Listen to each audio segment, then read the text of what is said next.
राजकुमारी चंद्र किरण इतनी सुंदर थी कि सातों द्वीपों में उसके समान दूसरा कोई नहीं था। उसकी सुंदरता ऐसी कि चंद्रमा भी उसके सामने शर्मा जाए। नयन नक्श ऐसे कि हिरनी भी उसके सामने पानी भरे। राजकुमारी चंद्र किरण जब चलती तो उसकी मदमस्त चाल देखकर नागिन को भी अपनी चाल व्यर्थ लगती। उसके चेहरे की लालिमा के सामने पुष्प भी लज्जा जाते। नंदनगर पर वीर सह नामक राजा राज्य करता था। राजा का सुंदर नाम का एक बेटा था। सुंदर बड़ा रूपवान, बलशाली और बुद्धिमान था। एक दिन नंदनगर में एक सौदागर आया। पुराने जमाने में राजा महाराजाओं को खुश करने के लिए सौदागर एक से बढ़कर एक अद्भुत, अद्वित और निराली वस्तुएं लेकर आते थे। सौदागर को आया देख राजकुमार सुंदर ने पूछा, बताओ सौदागर, अब की बार क्या नया लाए हो? सौदागर ने जी प्रभु कहते हुए राजकुमार सुंदर को एक फोटो दिखाई। वो फोटो विश्व सुंदरी राजकुमारी चंद्र किरण की थी। जब राजकुमार ने उसे देखा तो देखता ही रह गया। आस इतनी सुंदर स्त्री उसने अपने जीवन में तो क्या अपने सपनों में भी नहीं देखी थी। राजकुमारी के नैन नक्श देखकर राजकुमार अपनी शुद्ध बुद्ध हो बैठा। ध्यान टूटा तो उसने सौदागर से पूछा, कौन है यह सुंदरी? तब सौदागर ने उसे बताया कि हे राजकुमार, सात समुंदर पार एक कंचनपुर नाम का शहर है, जहां इंद्रसेन नाम का निर्दय राजा राज करता है, जो छोटे से छोटे अपराध के लिए मृत्यु दंड देता है। यह सुंदरी उसी की पुत्री राजकुमारी चंद्र किरण है। राजकुमार ने खुश हो सौदागर को बहुत से हीरे जवाहरात इनाम के तौर पर देकर विदा किया और अपने मन में विचार किया, जब तक यह स्त्री उसे नहीं मिल जाती उसका जीना व्यर्थ है। अगर वो है तो सब है, वो नहीं तो कुछ भी नहीं, चाहे मुझे इसके लिए कुछ भी कर गुजरना पड़े, पर अब तो बस राजकुमारी चंद्र किरण को हासिल करना ही मेरे जीवन का इकलौता मकसद है। उसने तुरंत राजसी वस्त्र त्याग दिए और भगवा बाणा धारण कर लिया और एक साधु का भेष बना जंगल की ओर चल दिया। जब राजकुमार के जंगल में जाने का समाचार राजा को मिला तो वो राजकुमार के पास आया और बोला, बेटा, ऐसा क्या दुख हो गया तुझे जो तू राजसी जीवन छोड़ एक फकीर बनने चला? हमारे बुढ़ापे का सहारा और होने वाला राजा है तू, फिर ये कदम क्यों? अपने पिता की बात सुनकर राजकुमार बोला, पिताश्री, आपसे हाथ जोड़कर विनती है, मेरी बात ध्यान से सुनना। मेरे मन में अब चंद्र किरण बस चुकी है, मुझे उसके सिवाय और कुछ भी नहीं दिखता। राजा बोला, बेटा, तुम समझदार हो, क्यों नादान? जैसी बात कर रहे हो, आज तक चंद्र किरण के द्वार पर जो भी गया वह वापस लौटकर नहीं आया।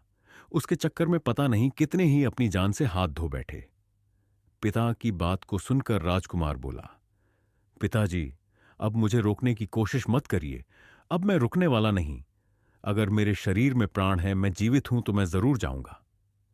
इतना कह राजकुमार सुंदर वहां से चलने को हुआ तो उसकी माताजी वहां आ गई और बोली, मेरे लाडले, तेरे बिना मैं तड़प तड़प कर मर जाऊंगी, ऐसा मत करो।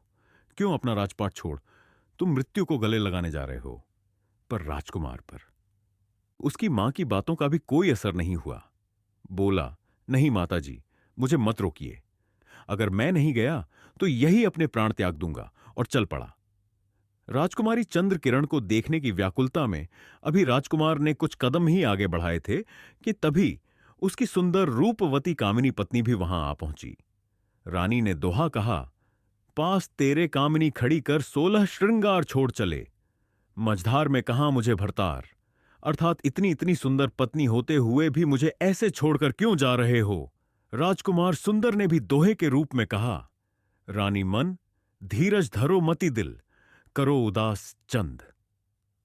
रोज के बीच में लौट आऊं तेरे पास, अर्थात उदास मत हो रानी, थोड़े दिन में वापस तेरे पास आ जाऊंगा। इतना कह राजकुमार सुंदर वहां से चल पड़ा। सुंदर की बात सुनकर रानी गश खाकर जमीन पर गिर पड़ी, परंतु सुंदर बिल्कुल प्रभावित ना हुआ। वह सबसे प्रेम नाते तोड़कर वन की ओर रवाना हुआ। उसे तो अब बस राजकुमारी चंद्र किरण की लगन लगी हुई थी। काफी दिन यात्रा करने के पश्चात राजकुमार सुंदर कंचनपुर जा पहुंचा और राजकुमारी के महल के सामने आसन जमाकर बैठ गया। संयोगवश एक दिन राजकुमारी जब महल की खिड़की में खड़ी थी तो उसकी दृष्टि उस जोगी बने सुंदर पर पड़ी। राजकुमार सुंदर तो बावला हुआ।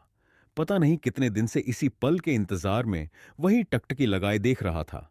राजकुमारी चंद्रकिरण ने जैसे ही राजकुमार सुंदर को देखा, वह भी उस हट्ठेड़ शरीर वाले सुंदर नौजवान की आशिक हो गई और कहने लगी, हे योगी, तुम कौन हो और ऐसा क्या कारण रहा कि तुमने भरी जवानी में अपने देश और गृहस्थ जीवन को छोड़कर यह भगवा बाणा पहना और जोगी बन गए? राजकुमार सुंदर ने राजकुमारी का प्रति उत्तर देते हुए कहा, हे विश्व सुंदरी, नजर कर, तू मेरी तरफ है। प्यारी मोहब्बत तेरी मेरे दिल में है, भारी तेरा हुस्न मशहूर है, हर जहां तुझे जाने। आलम सभी चाह रहा, यह है पूरब से आया, अब खाकसार मेरा नाम आशिक है। ऐ गुलनार, तेरा हुस्न यहां खींच लाया मुझे। जब से तेरा नाम और फोटो दिखा, मुझे आगे राजकुमार सुंदर कहता है। ऐ हुस्न की मल्लिका, जब से तेरा नाम मैंने सुना है, तब से मेरा चैन और सुकून सब छिन गया है।